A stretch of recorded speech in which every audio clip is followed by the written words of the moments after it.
nous retrouvons pour le dernier week-end avant Noël, 7e cours depuis le début du confinement de cet hiver.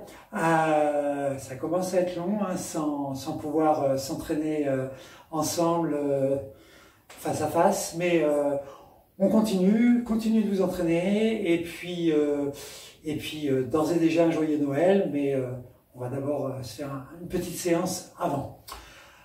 Échauffement, comme toujours, vous l'avez déjà fait, et si vous ne l'avez pas fait, vous mettez pause et vous faites un quart d'heure, 20 minutes, une demi-heure d'échauffement, selon le temps que vous avez, selon ce que vous voulez, mais quoi qu'il en soit, il faut vraiment être sur un minimum de 10 minutes, un quart d'heure, c'est le strict minimum, vraiment le strict minimum.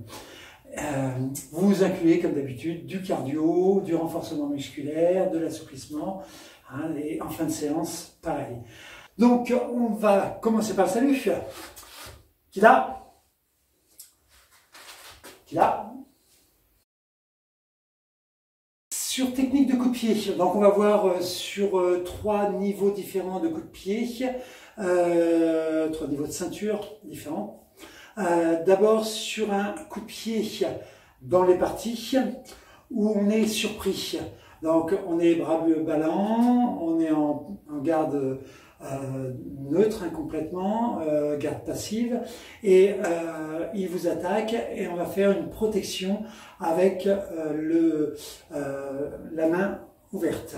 Alors on est sur, aujourd'hui on commence déjà au niveau ceinture verte, on verra vert, bleu, marron, mais bien entendu pour les moins gradés, vous pouvez le travailler, vous n'allez pas le maîtriser déjà, vous allez ressentir à un moment des choses, vous direz ah bah ça y est je l'ai compris, et puis en réalité vous comprendrez mieux un peu plus tard.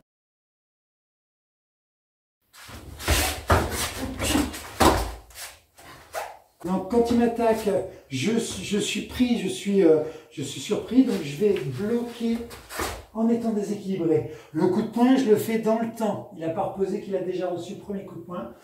Deuxième coup de poing, puis coup de pied ou coup de tibia dans les parties. Je vais scanner d'un côté, de l'autre, je m'en vais. Là, on est sur un départ blocage avec la paume de main. On est sur un travail réflexif. Mais qui dit paume de main ne dit pas les doigts. Si vous faites avec les doigts, vous risquez de vous blesser. Donc, c'est vraiment paume de main. Et on est en déséquilibre avant. Donc, ce déséquilibre avant va se faire dans le temps, puis coup de poing, coup de pied. Donc ça, c'est la technique que vous ferez aussi dans le vide.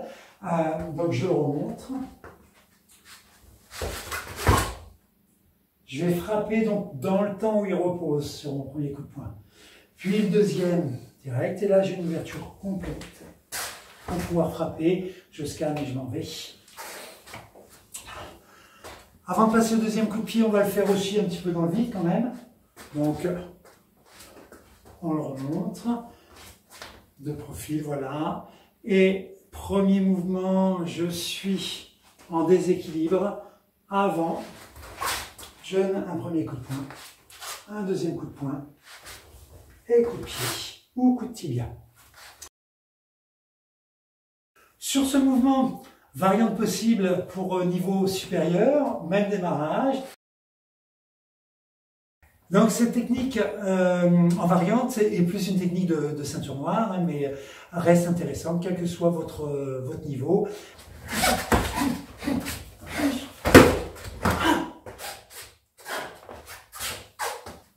Donc une fois doucement.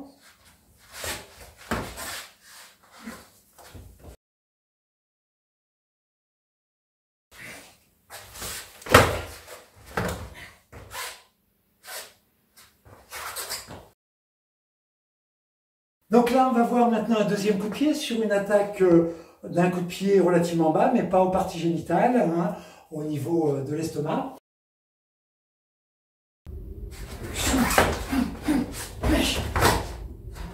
Donc je suis en semi-passif, il m'attaque et je vais rentrer en glissant, coup de poing derrière, deuxième coup de poing, et de là, coup de pied au niveau du genou, ou ça pourrait être coup de pied ou coup de tibia dans les parties génitales.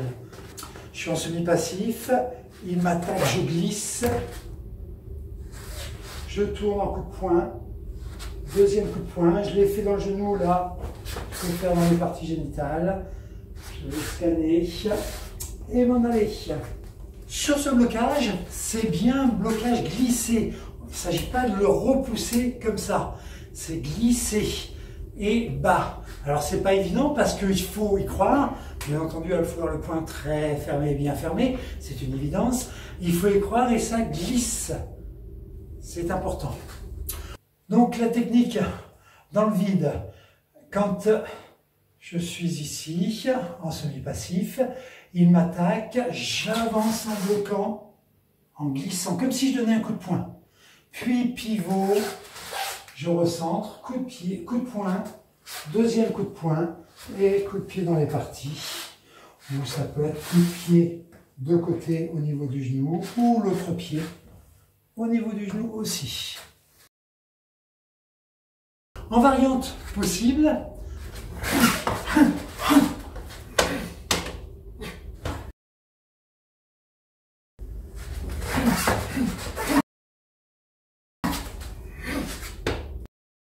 et là, soit je continue jusqu'à ce qu'il tombe en malaise vagal, ou soit je l'emmène au sol.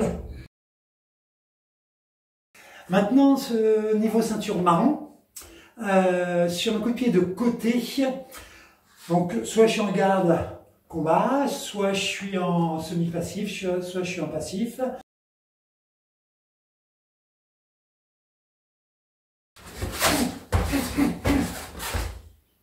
Je décompose. Sur son attaque, je vais bloquer avec le coude bien haut, faire une rotation de hanche. Et de suite, j'enchaîne marteau, coup de poing, suivi de coup de poing direct. Puis partie dans les parties, coup de pied dans les parties. Je scanne, je m'en vais. Donc, à travailler dans le vide, c'est la même technique. Je suis les bras ballants. Il m'attaque son coup de pied de côté au niveau ventre, mais plutôt bas. Donc, blocage avec l'avant-bras avec rotation de hanche. Mon coude qui est assez haut, ça va dépendre de sa hauteur après de coup de pied. Puis, j'avance en passant sur le côté en marteau de la main. Coup de poing direct. Et j'enchaîne coup de pied dans les parties ou coup de pied au niveau du genou ou éventuellement une autre technique selon les circonstances. En variante possible,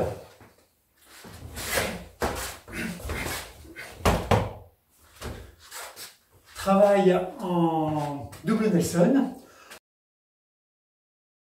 Donc que l'on ne voit pas souvent puisque c'est pas logique non plus. Je suis en self-défense, je vais pas finir sur un double Nelson. Double Nelson, ça va être quelqu'un qui vous agresse, qui est souvent plus costaud que vous par derrière. Donc c'est juste histoire de faire une petite variante. Hein, donc on refait. Et d'ici je passe un bras là, l'autre ici. Et je frappe. Donc là, il ne peut pas taper avec la main. Donc quand il est en position de douleur, il va taper avec son pied.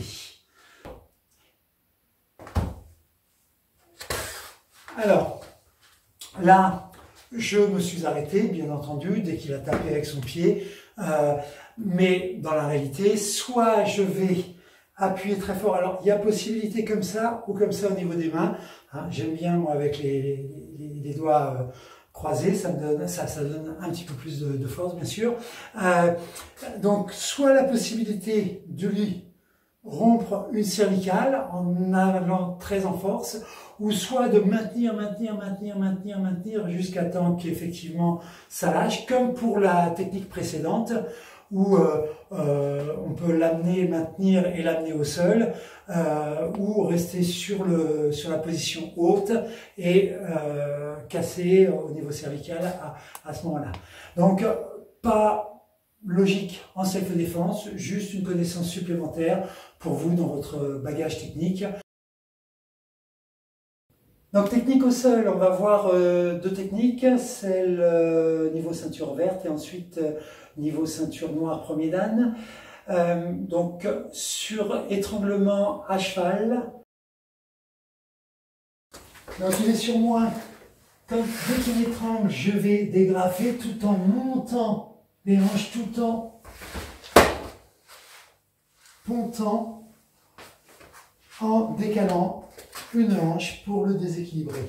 Donc en même temps, hein, je suis ici, attends, je fais dans le vide, je suis ici, je vais dégrafer, puis monter, décaler, tout en frappant paume de main, soit au niveau des côtes, soit au niveau du visage. Je le remontre à deux.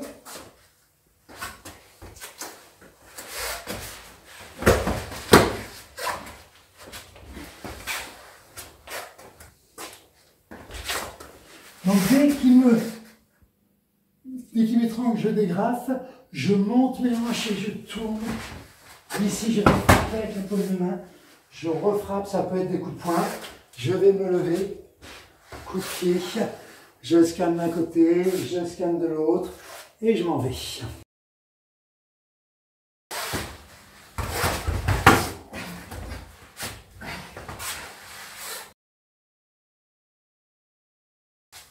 Donc là, il me tient au niveau des mains, tout en étant à cheval, je vais ramener les deux pieds tout en rabaissant une main et en montant l'autre et en pontant.